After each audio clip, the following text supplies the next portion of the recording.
Do you guys want even more NFL draft coverage or just NFL coverage in general? You've come to the right spot. Hit that sub button so you don't miss out. YouTube.com/chatsportstv.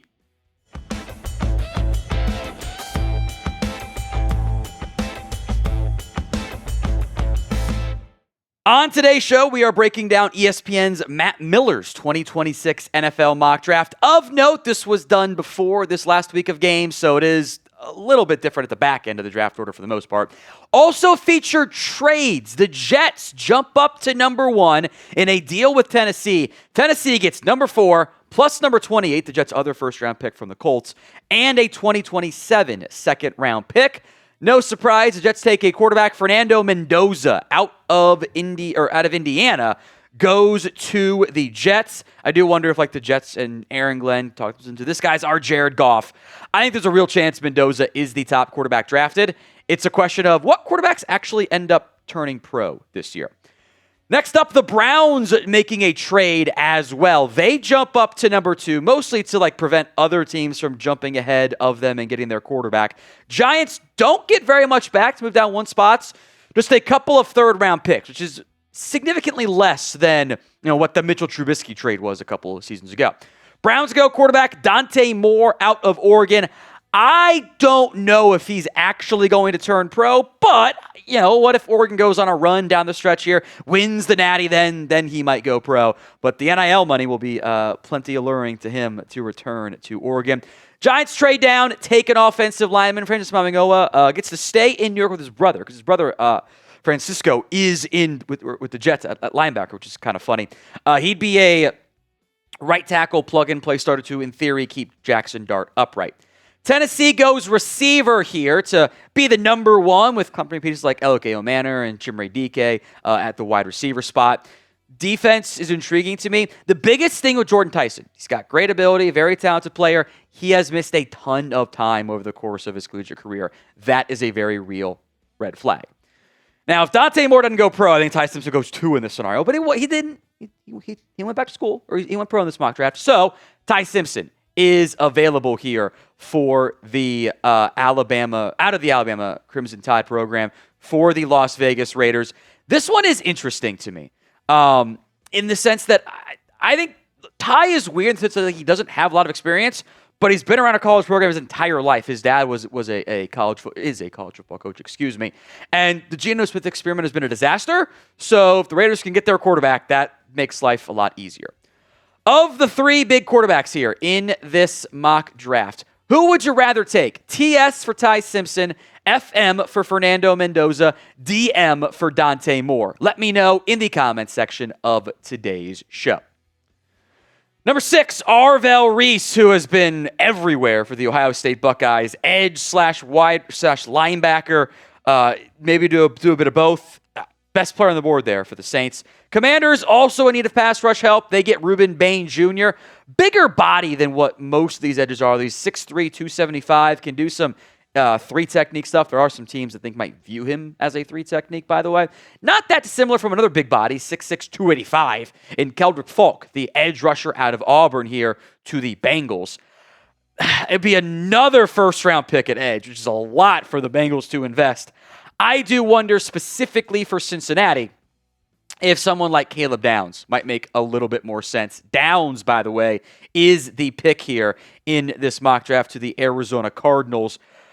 How early does a safety go? I'm not sure. I don't know if safety's the biggest fitness need for Arizona, but you're taking the best player on the board. How can you be mad about that? Offensive lineman Spencer Fano here, the pick for the LA Rams, getting an impact player on that front to help out the offensive line. Rams could have their cake and eat it too with the potential top 10 pick and being one of the best teams in the NFL. That Falcons trade was bad for Atlanta, great for LA. Jamal McCoy's ACL tear he suffered in January of last year is this year, is a big question mark. The Dolphins need a corner. If the medical checks out, I actually am a huge fan of this fit. Number 12, Peter Woods from Clemson to the Minnesota Vikings. They have older guys like Jonathan Allen and Javon Hargrave. Woods was viewed as a potential top player in the class, but hasn't had the best season like all of the Clemson players. I do wonder if defensive back might be in play for the Vikings, but the top two guys, Downs and McCoy, are off the board. Today's NFL draft coverage is made possible by Cash App. The holidays are here and are all about finding the perfect gift. But this time of the year, not every deal is actually what it seems. Scammers are getting more creative to trick people into sharing their payment info through methods like fake shopping sites and giveaways that are too good to be true. Luckily, Cash App's 24/7 fraud monitoring helps detect and alert you for unusual card activity should someone gain access to your card, so you can act fast if something seems off. You can also lock or unlock your Cash App card instantly right in the app for extra control and peace of mind. Stay one step ahead of the scams this season and keep your money secure with Cash App. And for a limited time only, new Cash App customers can use our exclusive code to earn some additional cash for real. Just download the Cash App, use our exclusive referral code SECURE10 in your profile, send $5 to a friend within 14 days, and you'll get $10 dropped right into your account. Terms apply. That's money. That's Cash App. Cash App is a financial services platform, not a bank. Banking services provided by Cash App's bank partners. Prepaid debit cards issued by Sutton Bank, member FDIC. Promotions provided by Cash App, a Blanc Inc. brand. Visit cash.app/legal/podcast for full disclosures.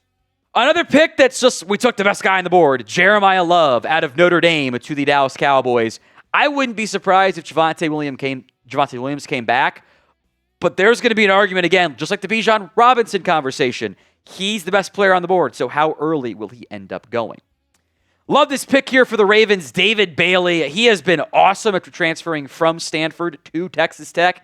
He's not the biggest guy necessarily, but the production alone in a class that isn't that great at the top, I have a tough time seeing him get out of the top 15.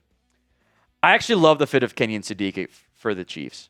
I think that makes a lot of sense with Travis Kelce's career nearing an end. Not only this part, but they've had issues all year long against man coverage. Sadiq, I think, would benefit them in that area. Ola Ione out of Penn State, the guard. I think almost every single mock draft is going to be Texans, offensive lineman. Does anyone disagree? No, not really. Carolina, number 17. I like the player. I think Mekhi Lemon is a really awesome playmaker. Another first-round pick at wide receiver, though, and doing it in 3 straight years, honestly, is like borderline unhinged. Like that's not. I don't know about that investment. I know Xavier Legette hasn't been as great as people hoped, and the cokeheads will be mad about this one too. I look at that defense and go, hey, can we get some help out there? I do like the fit for the Lions. TJ Parker out of Clemson, edge rusher. That's an area of need for the Lions. They'll have to go cheaper at some of their, not premium A spots given the contract to Aiden Hutchinson. Steelers, Carnell Tate. This makes sense. They need somebody not named DK Metcalf to really help them out at the wide receiver 2 spot. Tate's missed a bunch of time with injury, but when he was healthy, he looked awesome this year for Pittsburgh. For Ohio State, for Tate. Duh. He was looking for Pittsburgh too. Browns take a tackle, Caleb Lomu, the other Utah tackle, who I think is a bit more inclined to go back to school after this season. But you look at what the Browns have coming back on the offensive line, it's pretty thin real quick. Mansour Delane, the cornerback out of LSU. I am a huge fan of him. I actually don't know how big of a need corner is for Tampa.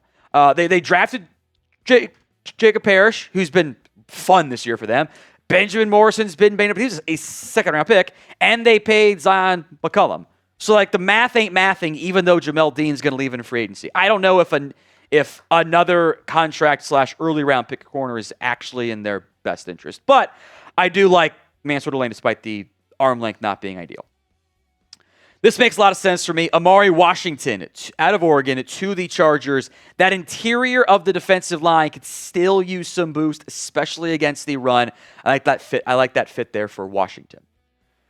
Who is your favorite player in the 2026 NFL Draft? Let me know in the comments section of today's show who is your favorite player. Another run-stopping defensive lineman, Caden McDonald, which I am very confused by this argument here. The line from Matt Miller is, yes, they drafted Alfred Collins and CJ West, but the Niners are last in the NFL in sacks, so more help is needed. Therefore, they take Caden McDonald, who is a run stopper. The tracking doesn't make a lot of sense. The Alfred Collins role is the Caden McDonald role. I'm down to add more juice up front, but I don't think the run stopper is the best fit. Damon Wilson, edge out of Missouri. I think Zion Young might be the better Missouri edge. Hot take, throwing it out there. Although Wilson does bring pretty good athletic juice. Couple edges that weren't included. I'm like, hey, maybe they should have done that one or whatever. Edge is going to be a need, though, for the Cowboys this offseason. And maybe Matt Miller's just super high on him. Certainly possible. The Bears maybe get lucky and take Caden Proctor. Left tackle has been kind of a rotation this year. I feel like Braxton Jones is going to leave in free agency. Proctor, at his best, looks like the best player in football. At his worst, it's like this guy just can't move. Despite being the fun gadget player for Alabama, he's really inconsistent. He might just end up being a Mekhi Becton type. That's a real possibility, or God forbid, Evan Neal. But if you can get the best out of him, man, he could be so good. I like the Denzel Boston pick here, out of Washington to Buffalo, which makes it kind of funny. The Bills, Keon Coleman has been healthy scratch back-to-back weeks. That's some stuff going on there. Boston brings the size and outside playmaking ability. He can also do some slot stuff, too. Brandon Cisse has had a big-time rise over the course of this season. I think actually fits pretty well with what the Seahawks like to do, and Mike McDonald. He's been very good so far this year for the Gamecocks, even maybe the occasional up and down, but like he's had his draft stock skyrocket. Tennessee, back on the board here.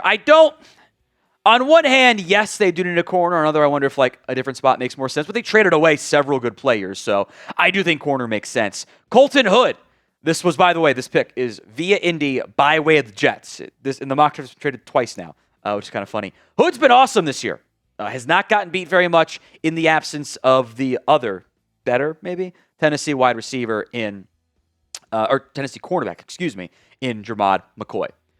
I did the Ron Burgundy thing and looked at the wide receiver on screen for the next pick. Jeremy Bernard, who has been really very reliable for the Crimson Tide, even with some inconsistencies in the ground game for Alabama. Bernard's been their number one wide receiver.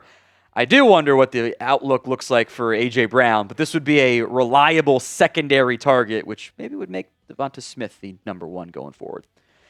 Chris Bell, look, he's 6'2", he's 227, and he runs a 4.4. That guy's going to go early. How many times have we seen it before? I just think it is a no-brainer on that front there. He's been really good. There are some DK Metcalf similarities. Getting another legit number one potential receiver for Drake May makes a lot of sense. The Rams at 31, they did re-sign Nate Landman, but Omar Speights has been okay. This was done before the Nate Landman extension. I was actually kind of surprised the Rams paid Landman. They don't like investing a lot in linebackers. Not normally their type of move, but C.J. Allen is darn good. Denver, Anthony Hill. Don't know if inside linebacker is truly their biggest need. Anthony Hill, I think, does actually fit pretty well with Vance Joseph because they're not afraid to blitz. Anthony Hill is maybe at his best as a blitzer. In fact, there are some who think he might be an edge in the NFL with some coverage. I think he's a linebacker still, but there's going to be plenty of disagreements on where Anthony Hill should go. Household name that I don't think the NFL is quite as high on. So grade this NFL mock draft from ESPN's Matt Miller. A, B, C, D, or F? Let me know in the comments section of today's show. Some notable prospects not in round one I wanted to give some love to before we sign off here. Lenore Sellers, the cornerback from South Carolina. Emmanuel Pignon, the guard out of Oregon. Cassius Howell, the edge out of Texas A&M, he is awesome. Howell, he's got short arms. It's going to be a turnoff for several teams. Sellers should go back to school. May not be South Carolina. Pignon might be the first interior offensive lineman taken. I like Sonny Styles a lot, part of a really good linebacker class. I think Avion Terrell should still go round one. He has the makeup I think is required to play corner.